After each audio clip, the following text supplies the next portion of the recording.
Rash driving చేసి bike ను ఢీకొట్టాడు. నిలదీస్తే దాడి చేసి పారిపోయేందుకు ప్రయత్నించాడు. కారును అడ్డుకున్నా ఏమాత్రం ఆపకుండా ఏకంగా 2 కిలోమీటర్లు లాక్కెళ్లాడు. ఈ ఘటన హైదరాబాద్ మీర్పేట్ పిఎస్ పరిధిలో జరిగింది. జిలానీ అతని కొడుకు ఫైజల్ బైక్ పై గాయత్రి నగర్ నుంచి ఎల్బీ నగర్ వైపు వెళ్తుండగా ఒక కారు వెనుక నుంచి ఢీకొట్టింది.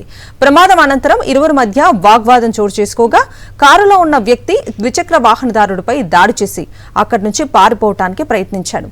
ఈ క్రమంలో బాధితుడు జిలానీ కారును ఆపేందుకు ప్రయత్నించగా డ్రైవర్ వాహనం ఆపకుండా ముందుకు తీసుకెళ్లాడు. తాను కారు బ్యానెట్ పై ఉండగానే సుమారు 2 కిలోమీటర్ల మేర లాక్కెళ్లినట్లుగా బాధితుడు తెలిపాడు.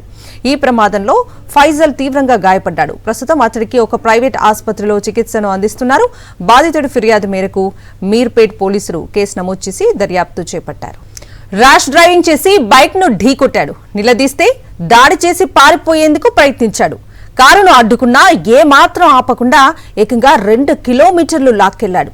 ఈ ఘటన హైదరాబాద్ మీర్పేట్ పిఎస్ పరిధిలో జరిగింది. జిలానీ అతని కొడుకు ఫైజల్ బైక్ పై గాయత్రి నగర్ నుంచి ఎల్బీ నగర్ వైపు వెళ్తుండగా ఒక కారు వెనుక నుంచి ఢీకొట్టింది. ప్రమాదం అనంతరం ఇరువురి మధ్య వాగ్వాదం చోటు చేసుకోగా కారులో ఉన్న వ్యక్తి ద్విచక్ర వాహనదారుడిపై దాడి చేసి అక్కడి నుంచి పారిపోవటానికి ప్రయత్నించాడు. ఈ క్రమంలో బాధితుడు జిలానీ కారును ఆపేందుకు ప్రయత్నించగా డ్రైవర్ వాహనం ఆపకుండా ముందుకు తీసుకెళ్లాడు. తాను కారు బ్యానెట్ పై ఉండగానే సుమారు 2 కిలోమీటర్ల మేర లాక్కెళ్లినట్లుగా బాధితుడు తెలిపాడు. ఈ ప్రమాదంలో ఫైజల్ తీవ్రంగా గాయపడ్డాడు. ప్రస్తుతం అతడికి ఒక ప్రైవేట్ ఆసుపత్రిలో చికిత్సను అందిస్తున్నారు.